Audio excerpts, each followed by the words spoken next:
What's up, my friend? If you are a small business owner that loves God, family, country, and capitalism, you're going to want to pay attention to this epic video. We're going to talk about how almost getting divorced made us rich. And yes, it's literally true. This is called the War Plan Briefing, and our job is to help you go faster, make more money with less effort, with less pain and suffering, learning from our idiotic mistakes that we've made many of over many decades, 20 years of marriage, building and selling 4 companies. Let's talk about this, Ash. Thanks for being here. The first reason, well, first let's tell the story. So, which one? Yeah, exactly. Finally, Ashley's learned how to be a great wife, and it's all fixed now, but no.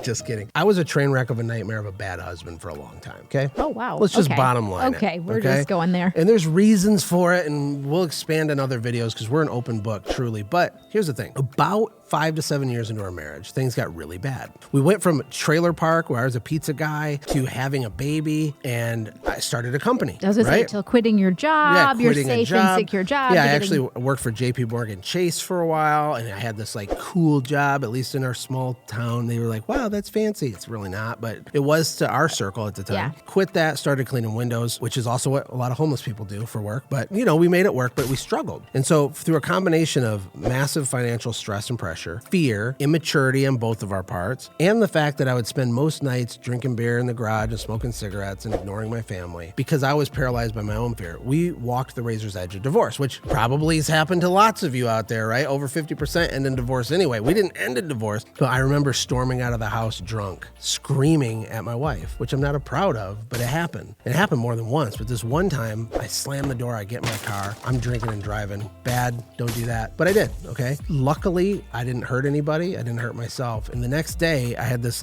existential crisis, right? And so the first thing on our list here that I briefly made was able to go on to success in marriage and in business was because I think for the first time, I made a real decision, a real choice. People always say, I'm going to try that out. Oh, that sounds cool. I'll try that. You don't try and succeed. You do and succeed. You burn the boats. And so I had to actually realize, do I want to be married or not? Am I going to play a game with one foot in, one foot out or not? And you had to make the same choice, right? Mm-hmm, yep. And so I think the origin of it is that it was painful, it was uncomfortable, it was awkward, it was really weird. We were mad at each other, but we both realized... You toured apartments, it was I did. Legit. Yep, I toured apartments, but I made a choice. So in terms of a choice, what's your perspective on that? I don't think it's just one person that has to make a choice. I think 2 people have to make a choice, and it's going to lead down to number 3, so I can't spill the secrets of number 3, yeah.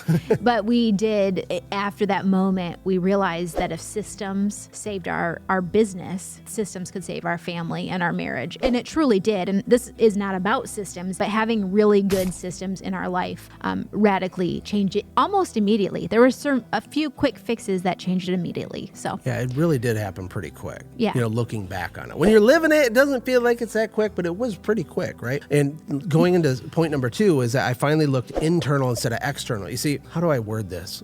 Let's say this. Criticism is the native tongue of the uninspired. That's what Joseph Z says. He's a friend of ours. I love that. But you know what else is really easy that's a native tongue? It's being a victim. It's easy to uncouple yourself from personal responsibility. Yeah. And what I mean in the context of this is, it's not my fault. I'm building a business. Everything I do is for this family, right? Everything I do, I'm just this martyr for our family. It wasn't really true, but it felt really comforting for me to believe it was true. It was all this external pressure. It was all the employee I tried to hire that quit. And it was the government, and it was my family and my parents. It was their fault why this wasn't working. It was your fault. It was your family's fault. It was everybody's fault except for my fault. And I finally realized I had to look internal instead of external. Now, this applies to your business. Is it broken? Is it stuck? Is it failing? Look internal, because that's where your answer will be found, my friend. And we all have external things happen to us. Right? The Bible says it rains on the just and the unjust. That means bad things do happen to good people. Sure, fair enough. But the reason you're stuck, struggling, and your business is broken has nothing to do with the extraneous circumstances. At least over a long enough time horizon, it doesn't. Something can happen that can set you back, maybe for a whole year.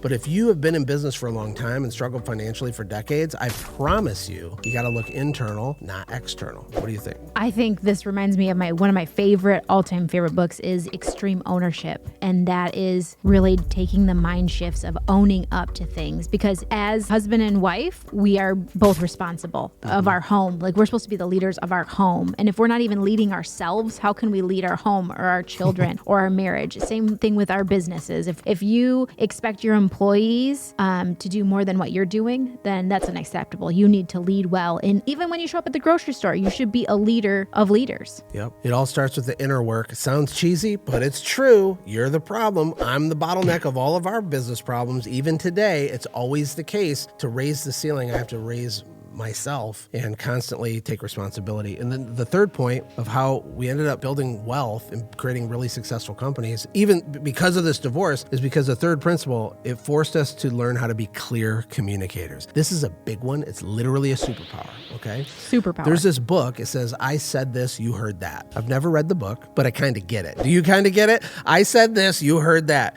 It should be a bestseller just from the title. We should all go buy the book just to honor that one sentence because of the power in that one sentence. Everything's expectation management, etc. What are your thoughts on that? You always say where problems happen is where unmet expectations. And so if you clearly communicate, then expectations are very clear, and then you can operate with clear expectations. But when you're doing a lot of head games and different things like that, and you're withholding information, or it just gets really complicated and chaotic. Or hoping the other person reads your mind. Oh yeah, that was in me. Marriage. Sorry, everybody. But we do that with employees in our company too. Oh yeah, we expect that people understand. We give ourselves grace, but then we expect a lot from other people. Like we think that we know they had evil intentions, but we still make these mistakes, right? Oh my but goodness, you gotta, it's a practice. You have to practice clearly communicating, and sometimes it feels very awkward and very difficult in the beginning, and it doesn't feel right, but it matters. It's very important. It's a game changer. Yeah, I don't think you can be successful without being an above average communicator. I don't think it'd be possible. I guess I'm trying to think. There's probably an exception to that, but generally speaking, for most small companies, it's a need, not a want, okay? Clear communication takes courage, it takes vulnerability, it takes boldness to do it. And we're talking about things from money stuff to sex, to intimate things, to parenting, to everything. Just clear communication, not bullying each other, but just stating the truth of how you feel. We have this worksheet we do with people called the Truth Snapshot. And maybe we can link in the show notes to this episode if Will can remember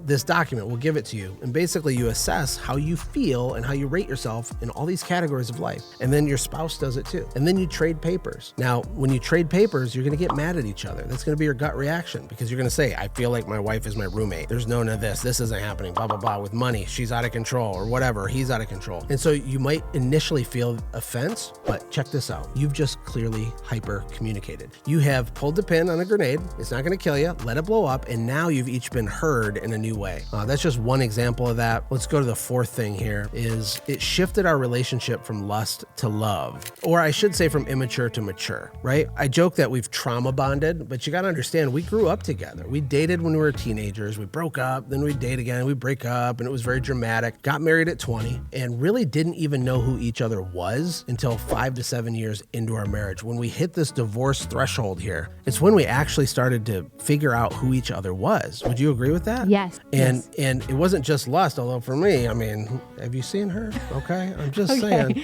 that part is still active for me, but it's not the foundation of our relationship. It's a piece of it. It's an accent to it, right? I think I actually love you more now today because we have went through hard things together. Like our relationship has more meaning and more purpose now than it ever did before. Like we've been through hard things. And so we have grown even our friendship. Like I would say that we were friends when we got married, but now we know our weaknesses. And You're my best friend. You're my best friend too. But like I think I love you so much more because we've been in the trenches together. We have done really hard stuff together. We've had wins, we've had losses, and it's just grown us as humans, and we've grown together. I know for a fact none of the success we've had in business would have happened if we didn't make it through this divorce conversation. If we wouldn't have done the things we're saying, we're not just trying to make a cute YouTube video, okay? This is really true. And we've worked with hundreds of families, married entrepreneurs, and the pain is real. And you gotta push through the hard things. You gotta actually communicate. You gotta put all the chips on the table, as painful as it is, and build a real relationship. The reason arranged marriages have a higher success rate is because they start with trust and mutual respect and friendship, and then you go into the physical stuff later versus when you get married at 20 years old, okay? And you were the star football player,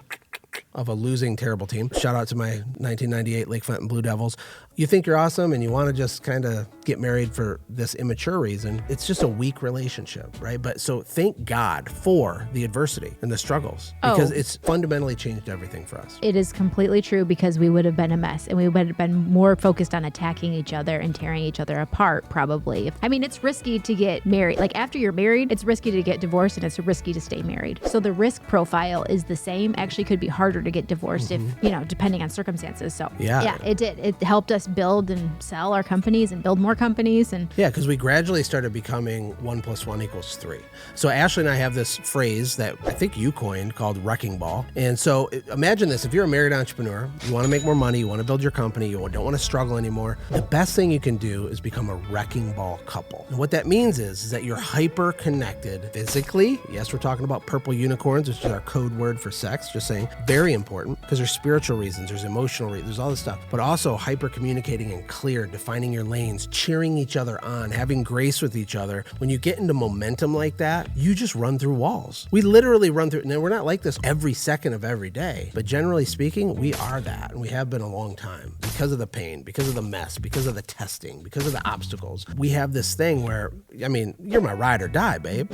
Truly and literally, right? If we had to go back to the trailer park, hey, guess what? I'm still going to put a video on this YouTube channel and rebuild. It don't matter, y'all. This is my biggest asset. This relationship is the biggest asset. When my kids back talk to their mom, ooh, they don't do that very much. I say, don't talk to my wife like that. That's what I say, okay? Because she's the queen and everything else is a distant next place to that. What do you think? I would say one thing that as a woman, I don't know if I'm the only woman here, but that loves safety and security. And as being an entrepreneur wife, that is the first thing that goes flying out the window. Yes. But when we started to up the purple unicorns, I think that's where I became safe. And so, but in the very beginning, I was using that to punish my husband. Like, oh, you don't deserve this. That's not good, ladies. That does not work. That does not work. But when we started to really get connected, hyper communicate, and have great purple unicorns, we became a wrecking ball. And I think I felt safe in that wrecking ball because I knew that we could do anything together. Yeah. Plus,